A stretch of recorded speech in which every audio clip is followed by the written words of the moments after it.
రోజు మనం అందుకే తెలంగాణ రైజింగ్ 2047 అని ఒక విజన్ డాక్యుమెంట్ను ఒక విజన్ని మనం ఈ రోజు తెచ్చుకోవాలని అనుకుంటున్నాం. ఈ విజన్ లో భాగంగా క్రీడలలో రాణించడమే కాదు ఆర్థికంగా బలపడాలి. 10 సంవత్సరాలలో $1 ట్రిలియన్ ఎకానమీకి రీచ్ అవ్వాలి. 22 సంవత్సరాలలో $3 ట్రిలియన్ ఎకానమీకి తెలంగాణ రాష్ట్రాన్ని ముందుకు తీసుకువెళ్ళాలి అని చెప్పి ఈ రోజు తెలంగాణ రైజింగ్ 2047 విజన్ డాక్యుమెంట్ని మనం ప్రణాళిక చేసుకుంటున్నాం. అందుకే రాష్ట్ర ప్రభుత్వం అన్ని రకాలుగా తెలంగాణ రాష్ట్రంలో ఉండే యువతకు శిక్షణ ఇవ్వాలి, అవకాశాలు కల్పించాలి, భవిష్యత్తులో మీరు గొప్ప వాళ్ళు కావాలి అని నేను ఈ వేదిక మీద నుంచి కోరుకుంటున్నా. మీకందరికీ తెలియాల్సింది, చరణ్ స్కూల్కి వెళ్ళేటప్పుడు నాకు తెలుసు, ఆ రోజు నేను అనుకున్న చరణ్ రాణించాలి అని. ఈరోజు నేను గర్వంగా ఫీల్ అవుతున్నా. నా కళ్ళ ముందరనే స్కూల్ నుంచి కాలేజ్ నుంచి రియల్ లైఫ్ నుంచి రియల్ స్టార్ లాగా ఫిల్మ్ ఇండస్ట్రీలో రాణించి ఈరోజు RRR ద్వారా ఆస్కార్ అవార్డుని సాధించి దేశానికి ఒక గౌరవాన్ని తెచ్చిపెట్టింది. అది అంత ఆశామాసిగా వారు సాధించిన విజయం కాదు. చిరంజీవి గారి పేరుంటే మనందరం మన ఇళ్లలో జరిగే ఫంక్షన్లకు ఆహ్వానిస్తాం, కానీ ఆస్కార్ అవార్డు మనం ఇయ్యలేం. కష్టపడ్డాడు కాబట్టి, రాణించుండు కాబట్టి ఈరోజు ప్రపంచమే ఆస్కార్ అవార్డు ఇచ్చి ఒక యువమిత్రుని గౌరవించింది. మరి దానికి కారణం కఠోరమైన దీక్ష, పట్టుదలతో ఆ రంగంలో రాణించడం. అందుకే మీ అందరికీ ఈరోజు సినిమాలలో వాళ్ళు పోషించే పాత్రలు కాదు, రియల్ వాళ్ళ లైఫ్ని ఆదర్శంగా తీసుకోండి. వాళ్ళు ఎంత కష్టపడితే ఇక్కడికి చేరుకొని ఉండొచ్చు. విజయ్, నేను అప్పుడప్పుడు చెప్తా ఉంటా మీకు అందరికీ, నల్లమల అడవులో నుంచి నేను ఇంత దూరం వచ్చా. ఒక ZPTC, MLC, MLA, MP, Congress president, ముఖ్యమంత్రి 16 సంవత్సరాలల్లా ఒక్కొక్క అడుగేసుకుంటూ 2016లో నేను మొదలుపెట్టిన ప్రయాణం 2023 తెలంగాణ రాష్ట్రానికి ముఖ్యమంత్రిగా ఈరోజు బాధ్యత చేపట్టిన.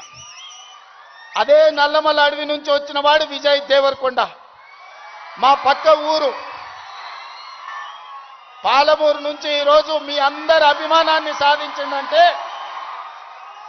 కష్టం లేకుండా, కమిట్మెంట్ లేకుంటే ఇంత దూరం రారు. వాళ్ళ నిజ జీవితాలను ఆదర్శంగా తీసుకోండి. వాళ్ళు సినిమాలలో పోషించిన కొన్ని పాత్రలు పాజిటివ్ ఉండొచ్చు, నెగటివ్ ఉండొచ్చు, అవి కాదు మనకు ఆదర్శం. ఈరోజు రాణించాలి అంటే కష్టపడాలి అంటే కమిట్మెంట్ ఉండాలి. అందుకే ఈరోజు స్కూళ్ళలో, కాలేజీలో ఎక్కడైనా ఈ మాదక ద్రవ్యాలకు సంబంధించిన సమాచారం ఉంటే పోలీసులకు మీరే చేరవేయండి. ఇంతకుముందే టోల్ ఫ్రీ నెంబర్ని మీకు అందరికీ డిస్ప్లే చేసిండ్రు. నో డ్రగ్స్ అనే దానికి మీరే వారధులుగా కాండి. ఇన్ఫర్మేషన్ వ్యవస్థనే పోలీస్ వ్యవస్థను బలోపేతం చేస్తుంది.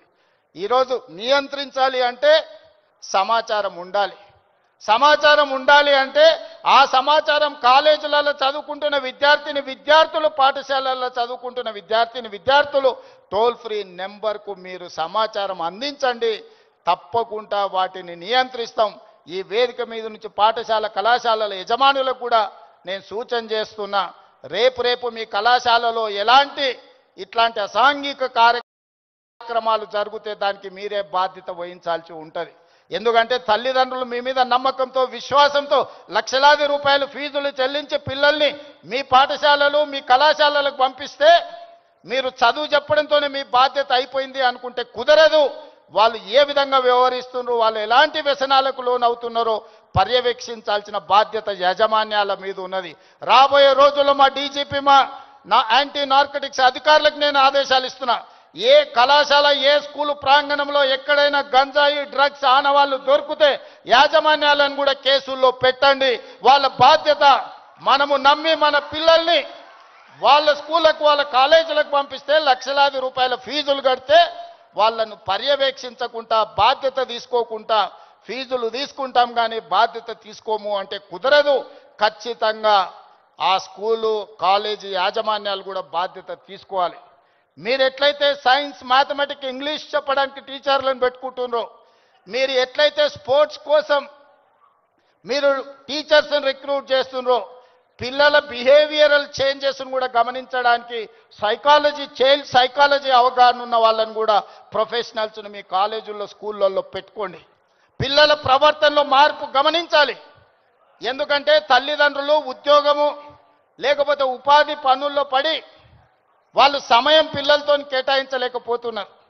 అందుకే majority time kids are spending in their schools. So అక్కడనే వాళ్ళని గమనించాలి. వాళ్ళ ప్రవర్తనలో కానీ వాళ్ళ ఆలోచనలో కానీ వాళ్ళ వ్యవహార శైలిలో మార్పును గుర్తించవలసిన బాధ్యత స్కూల్ యాజమాన్యం మీద టీచర్ల మీద ఉన్నది. దయచేసి స్కూల్ యాజమాన్యులకు టీచర్లకు కూడా నా సూచన, మీ బాధ్యత అది, మీ సోషల్ రెస్పాన్సిబిలిటీ. మీరు ఖచ్చితంగా ఈ విషయంలో ప్రత్యేకమైన దృష్టి పెట్టాలి. రాబోయే రోజుల్లో గవర్నమెంట్ నుంచి కూడా నేను కలెక్టర్స్ అండ్ చీఫ్ సెక్రటరీ ఇతర అధికారులకు నేను ఆదేశాలు ఇస్తున్నా. ఈ పాఠశాల కళాశాలల యాజమాన్యులతోటి మీరు ఒక ప్రత్యేకమైన సమావేశం పెట్టండి, ఒక ఓరియంటేషన్ ఇవ్వండి.